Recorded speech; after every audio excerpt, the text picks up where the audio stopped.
College જવા માટે late થશે.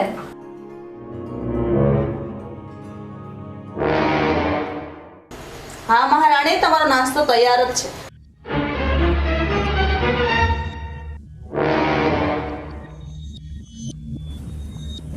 જ્યારથી આની માં મરી ગઈ છે ને ત્યારથી એક જ ધારું કામ કામ ને કામ જ છે. લોહી પીને ખાઈ ગયા છે બંને ભાઈ બહેન. કંઈક તો ઈલાજ કરવો જ પડશે. સારું કાકી, હું કોલેજ જાઉં છું, મને આવવામાં મોડું થશે. કેમ મોડું થશે? ક્યાં જવાનું છે તારે? આજે કોલેજ પતે ને પછી મારા ફ્રેન્ડનો બર્થડે છે, તો અમે બર્થડે સેલિબ્રેટ કરવા જવાના છે. સારું પિંકી, તું તારું ધ્યાન રાખજે અને ટાઈમસર ઘરે આવી જજે. અને તું કોઈ એવું કામ નહીં કરતી કે સમાજમાં આપણી બદનામી થાય. અરે ભાઈ, તમે ચિંતા ના કરશો, હું એવું કોઈ કામ નહીં કરું. હું નાની હતી અને મમ્મીએ જે મને સંસ્કાર આપ્યા છે હું ક્યારેય નહીં ભૂલું. પિંકી, જો મમ્મી પપ્પા જીવતા હોત ને તો આ બધી ચિંતા મારે કરવાની જરૂર જ ન હતી. પણ કુદરતના ખેલને કોણ બદલી શકે? સારું ભાઈ, ચલો હું જાઉં છું, હવે મને જવામાં મોડું થાય છે. અને ચિંતા ના કરીશ, હું જલ્દી ઘરે આવી જઈશ. મારો ભાઈ બાહુબલી જેવો છે, પછી મારે કોનાથી ડરવાનું? સારું ચાલ, હવે તું જા, તારે જવામાં લેટ થાય છે. અને ભણવામાં ખાસ ધ્યાન રાખજે. અને કોલેજમાં ધીંગા મસ્તી ઓછી કરજો. જા.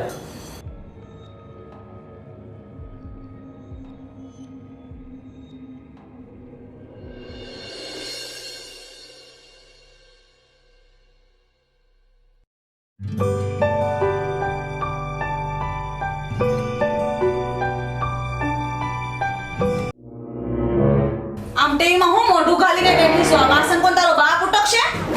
કાકી, બાપ સામે નહીં જવાનું, જે કહેવું એ મને કહેવાનું. ઓહો, રોકતો જો મહારાણીના. એક તો પારકા રોટલા તોડવા છે, ઉપરથી રોકનો પાર નહીં. મારો ભાઈ કમાઈ છે, હું કઈ મફતના રોટલા નથી તોડતી. હવે સામે લબલબ કર્યા ગરમ કપડાં ધોવા બેસ જા. સામું બોલો બહુ શીખ્યું છે, ખબર છે.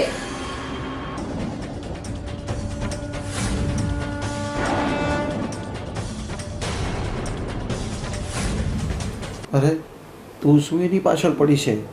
તો એનો કોઈ રસ્તો કાઢો ને. કાઢીશ તું ચિંતા ના કર, કાઢીશ. એક દિવસ આ બધી પ્રોપર્ટી આપણી જ છે. બસ તું થોડા દિવસ જો, પછી જો મારો ખેલ બધાને કેવા ઠેકાણા પાડી દઉં છું.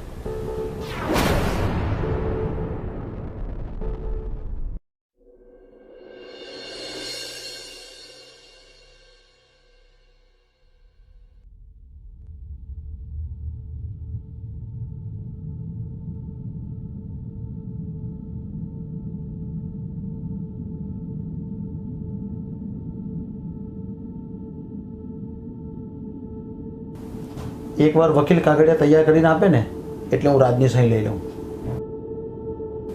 પછી બેઉ બેન ભાઈને પતાવી લઉં. શું તમે બેનું ખૂન કરી નાખશો?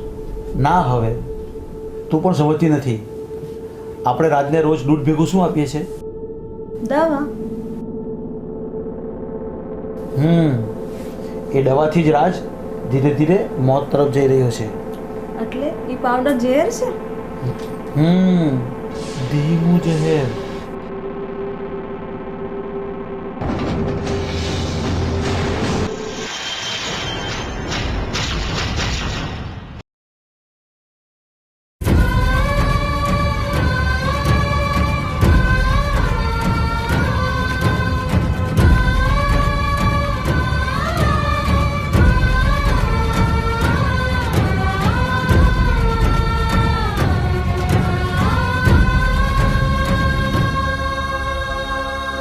અરે શું થયું?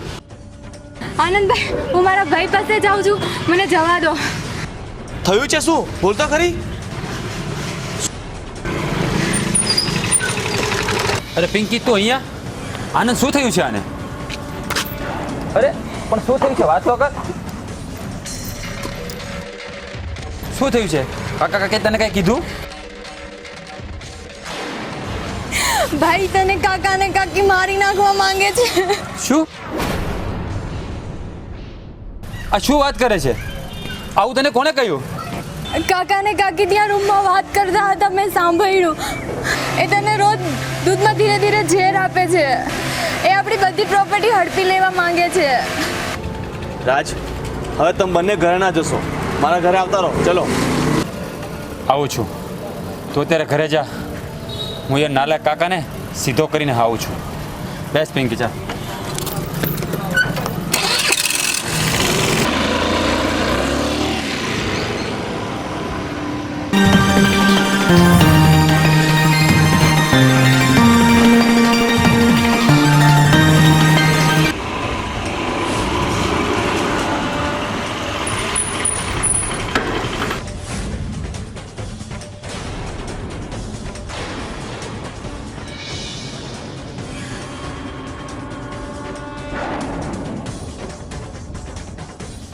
કાકા, મેં તમને પિતા તુલ્ય સમજ્યા હતા અને તમે હેવાન નીકળ્યા.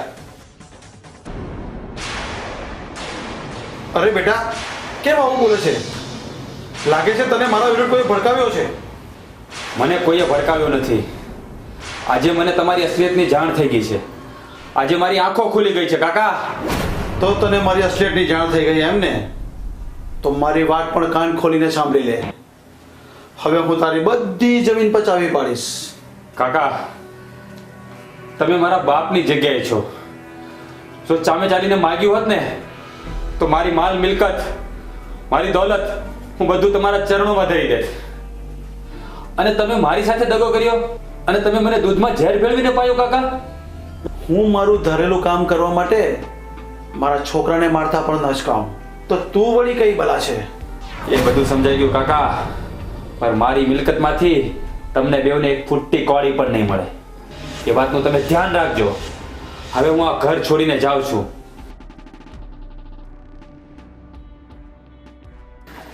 આને તો હું નહીં જ છોડું.